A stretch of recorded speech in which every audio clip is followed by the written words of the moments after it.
Hello साथियों, नमस्कार। एक नए वीडियो के अंदर आप सबका स्वागत है।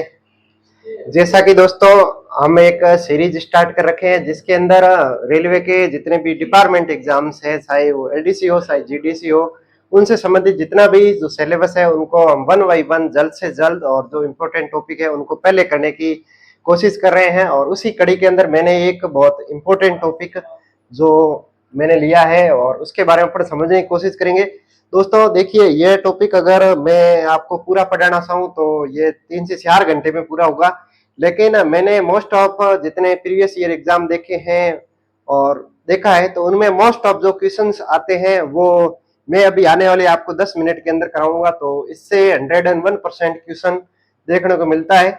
जैसा कि आपको पता है, मैंने HOER वाला वीडियो डाला था और उस वीडियो में से कोई जुलाई के अंदर शायद 25 जुलाई को कोई किसी डिपार्टमेंटल किसी जोन का पेपर हुआ था। उसी पेपर के अंदर जो मैंने आपको सिर्फ 24 मिनट का वीडियो दिया था उसी से 3 क्वेश्चन आए हुए थे। और ये किसी आप में से किसी साथी ने मेरे को स्क्रीनशॉट शेयर किया था, तभी मैं देख पाया था कि इतने मतलब शॉर्ट के अंदर इतना कम समय के अंदर मैंने करवाया और उससे 3 क्वेश्चन देखने को मिले। तो आप भरोसा ऐसे ही बनाए रखें और आपको हर एग्जाम के अंदर मैं वादा करता हूं कि आपको क्वेश्चन देखने को मिलेंगे। तो जैसे ये D&AR जो डिसिप्लिन एंड अपील रूल है, इसका बहुत बड़ा है। आप अगर इसका नोट्स वगैरह देखोगे तो बहुत सारी चीजें रटवाई गई है, तो उनसे नॉर्मली क्वेश्चन एग्जाम्स में नहीं पूछे जाते हैं। फालतू चीजें आप मत पढ़िए बिल्कुल। और अगर आपके पास समय है तो आप बिल्कुल बेशक पढ़ सकते हो, लेकिन जितना मैं आपको यहाँ 10 मिनट के अंदर करवा रहा हूँ उतना आप बिल्कुल नोट्स बनाइए और उसको याद कर लीजिए। उससे 101% आपको क्वेश्चन देखने को मिलेगा। तो बिना देर किए करते हैं शुरू। देखिए दोस्तों, आप टॉपिक का नाम जानकर ही बिल्कुल D&AR, इसको हिंदी में मैं बात करूं तो इसको अनुशासन एवं अपील रूल बोलते हैं। और इसी को मैं अगर इंग्लिश के अंदर बोलूं तो इसको बोलते हैं डिसिप्लिन एंड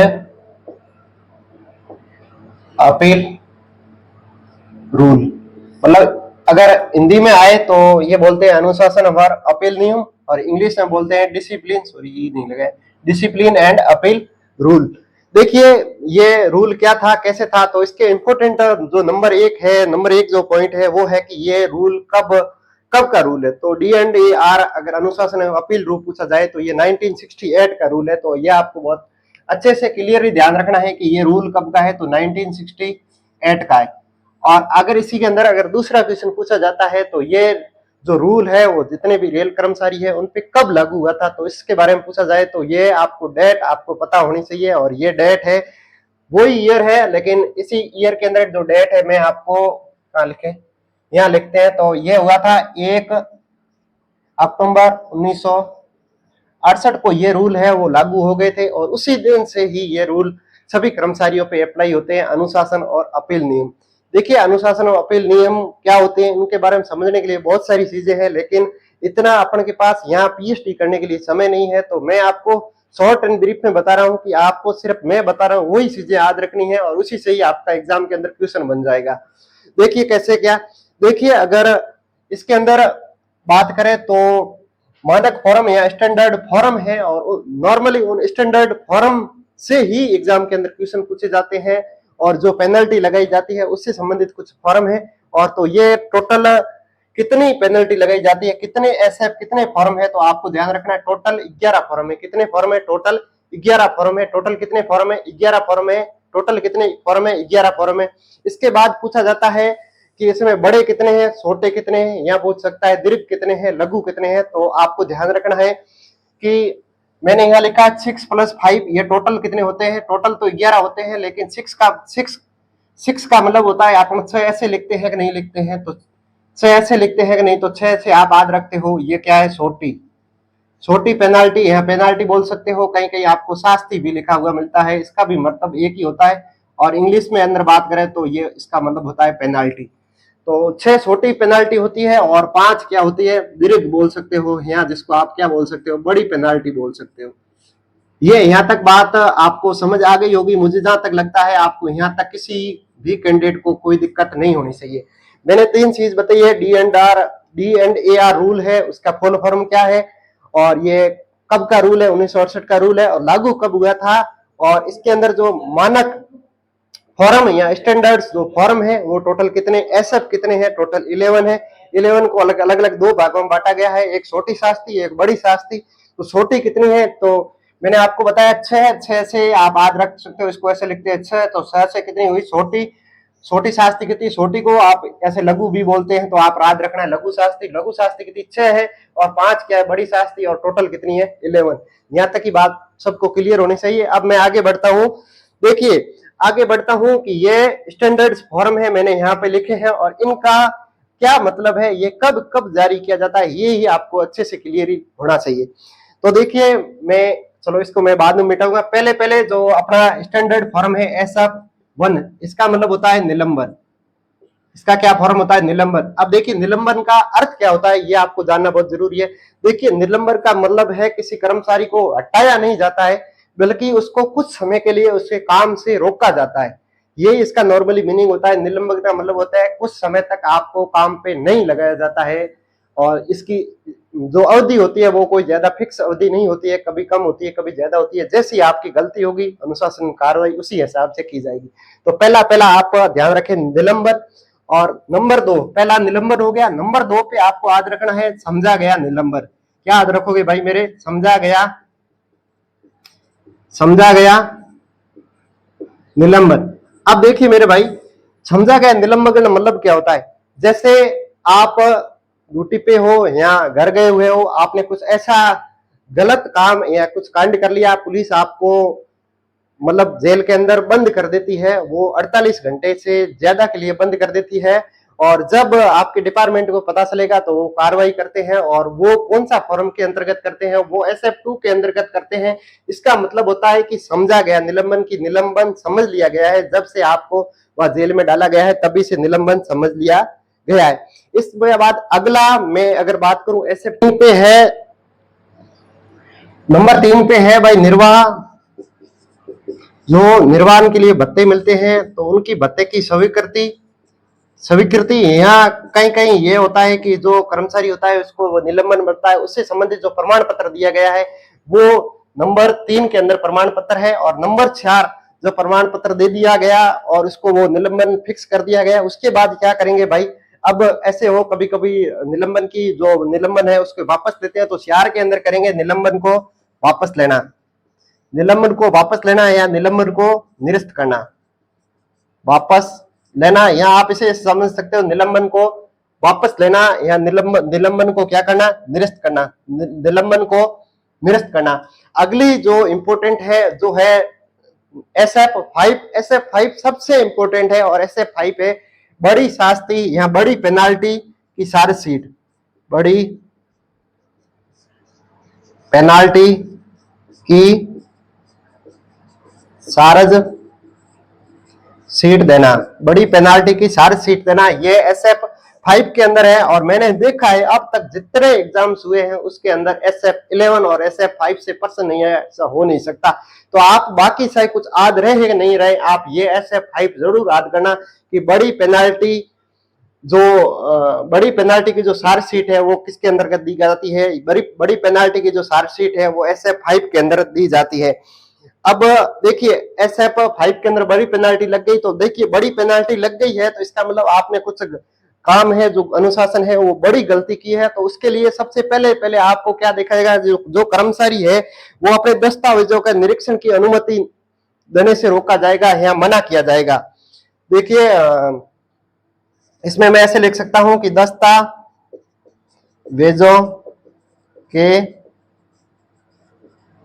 निरीक्षण की अनुमति नहीं या अनुमति इसके लिए रोका जाना, तो दस्तावेजों के निरीक्षण की अनुमति नहीं।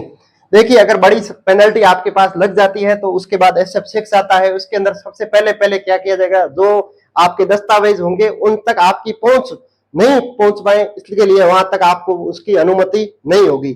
इसके बाद मैं अगर बात करूं 7 जो 7 है, 7 मतलब 7, तो मैं यहां से मिटाता हूं। अगली जो इंपोर्टेंट पेनाल्टी है वो 7 नंबर है, और 7 में क्या होता है, देखिए आप 7 को ऐसे लिखते हो 7, तो 7 का मतलब होता है जो आपके लगी है उस पे क्या करेंगे, जो आपके पास जो पेनल्टी आपकी बड़ी शास्ति लगी है उस पे क्या करेंगे, जांच अधिकारी की नियुक्ति करेंगे। साथ साथ साथ का मतलब होता है किसी का साथ देना, साथ दोगे तभी क्या होगी, जांच।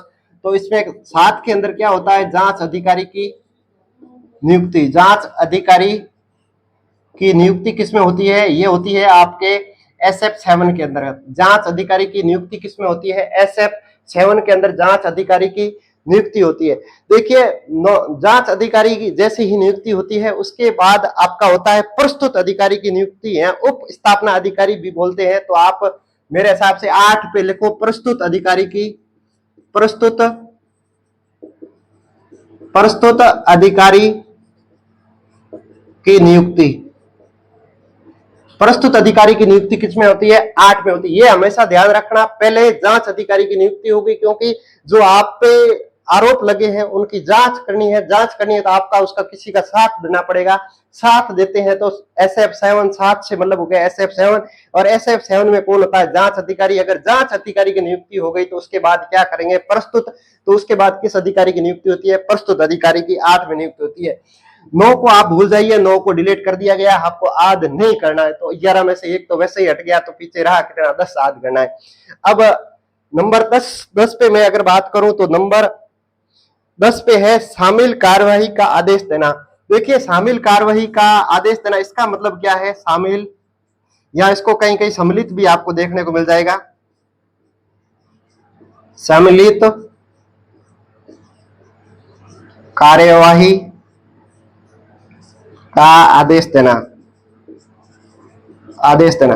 देखिए दोस्तों कुछ कई बार ऐसा होता है, देखिए शामिल या सम्मिलित का मतलब होता है बहुत सारी चीजों को एक साथ मिलाना। कभी कभी किसी कर्मचारी पे क्या होता है, 2 या 2 से अधिक, एक से ज्यादा, मतलब जब एक साथ आरोप लग जाते हैं तब उन आरोपों की जो जांच है वो एक साथ करके सभी का जो मतलब जो निपटान है वो एक साथ किया जाता है, तो उसको बोलते हैं शामिल कार्यवाही का आदेश देना। मतलब जितनी भी आपके ऊपर पेनल्टी लगी है या जितनी भी चार्जशीट आई है उन सब का जो निस्तारण है वो एक साथ करना। इसके लिए क्या याद करते हैं, शामिल कार्रवाई का आदेश देना। अब 10A के अंतर्गत अपन बात करेंगे कि 10A के अंतर्गत कौन सी पेनल्टी लगती है। तो 10A के अंतर्गत जो पेनल्टी लगती है वो शामिल कार्रवाई की जांच। देखिए शामिल कार्रवाई क्या होती है वो मैंने अभी आपको बता दिया है कि शामिल कार्रवाई कि देखिए अपन पहले मैंने बता दिया कि जो SF 10 है उसमें शामिल कार्रवाई का आदेश दिया जाता है। तो इसी प्रकार जो शामिल कार्रवाई आदेश दे दिया, आदेश के बाद किसकी नियुक्ति होती है, शामिल कार्रवाई के लिए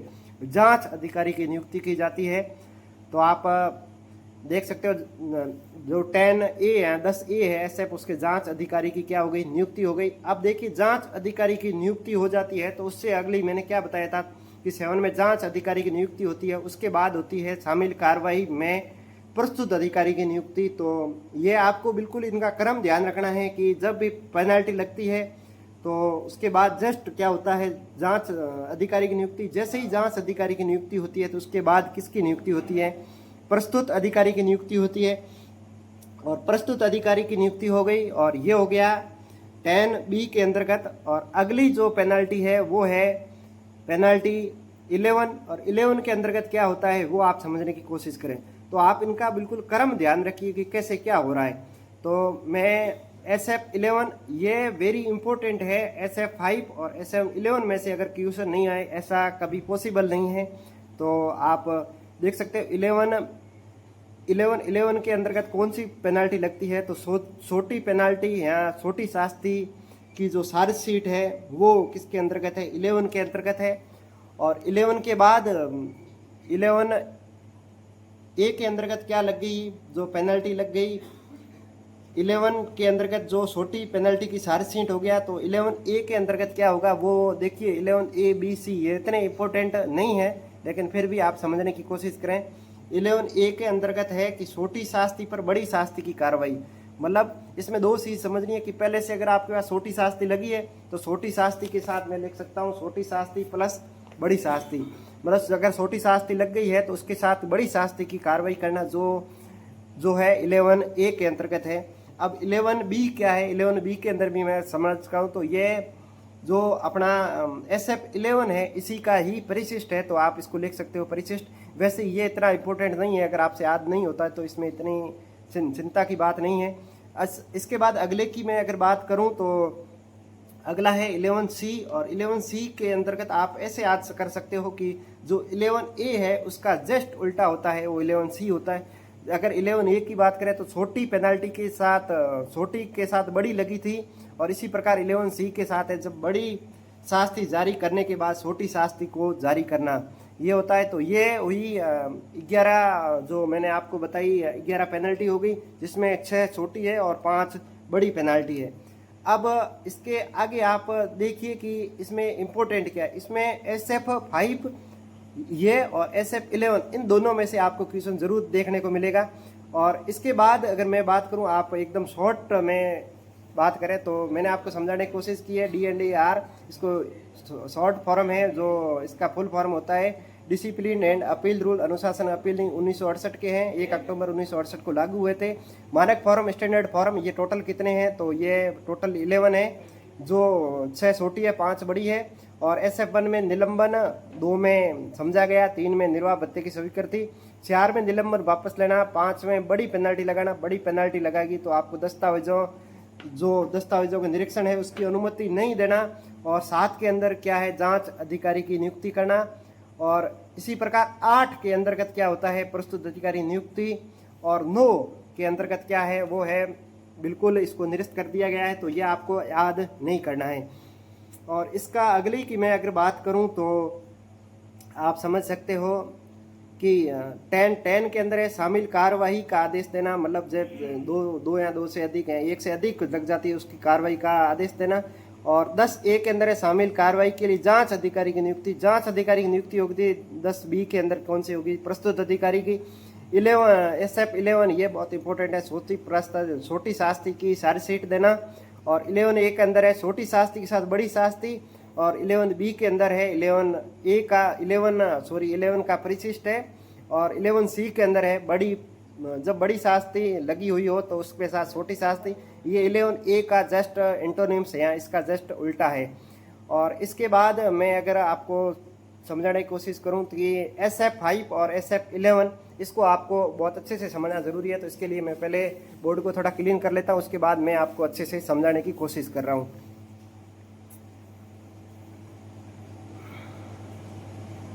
देखिए SF5 और SF11 इन दोनों को आप समझे कि जो SF5 है, 5 और 11 नंबर में छोटा कौन है, 5 है, लेकिन इसमें जस्ट इसका आपको उल्टा करना है। तो SF5 किसकी है, बड़ी पेनल्टी की चार्जशीट है। और इसी प्रकार नंबर में अगर बड़ा बात करें तो SF11 बड़ा है, लेकिन ये छोटी पेनल्टी की चार्जशीट है, छोटी पेनल्टी की चार्जशीट है। तो आप देख सकते हो छोटी पेनल्टी की चार्जशीट है जो 11 के अंदर दी जाती है, और SF5 है जिसके अंदर बड़ी पेनल्टी की चार्जशीट दी जाती है। और ये बहुत इंपॉर्टेंट है, इनको आपको याद रखना ही है। ऐसा कोई एग्ज़ाम नहीं होगा जिसमें ये क्वेश्चन आपको देखने को नहीं मिलेगा। तो मैंने पूरी कोशिश की है इसको समझाने की, और कुछ वीडियो में वॉइस की दिक्कत हो गई थी लास्ट में 5-7 मिनट के अंदर, तो मैंने वो वॉइस ओवर किया है। इसमें थोड़ी आपको दिक्कत आ सकती है क्योंकि जो जेस्चर है चेहरे के हाथों के वो अलग है, और मैं जो बोल रहा हूँ वो थोड़ा अलग है। और हमारे चैनल पे आज टोटल लगभग 1000 सब्सक्राइबर नाइट तक हो जाएंगे। अगर आपने चैनल सब्सक्राइब नहीं किया है तो आप ज़रूर कर दें, अपने दोस्तों के साथ वीडियो को ज़रूर शेयर कर दें। और हम पूरी कोशिश कर रहे हैं आपके साथ ऐसे छोटे वीडियो के माध्यम से आपको सिलेबस को कवर किया जाए, जिससे आपको एग्ज़ाम के अंदर पूरी हेल्प मिल सके। और अगर आपका कोई सवाल शंका हो तो आप कमेंट कर सकते हो, और PDF के लिए आप व्हाट्सएप ग्रुप में जुड़ सकते हो। तो ये था आज का बहुत इंपॉर्टेंट वीडियो, और इससे आपको एग्ज़ाम के अंदर 1 से 2 क्वेश्चन देखने को मिलते हैं। जहाँ तक मैंने प्रीवियस ईयर की बात की है, प्रीवियस ईयर मैंने बहुत सारे क्वेश्चन पेपर देखे हैं जिसके अंदर 1 या 2 क्वेश्चन इस जो आज की अपनी जो क्लास है, ये नॉर्मली 18, 19 या 20 मिनट की क्लास होगी, इसमें आपको देखने को मिलेगा। तो आप बिल्कुल नो डाउट अच्छे से प्रिपरेशन करते रहिए। और इस वीडियो के अंदर इतना ही, मिलते हैं किसी नेक्स्ट वीडियो के अंदर, तब तक के लिए जय हिंद जय भारत।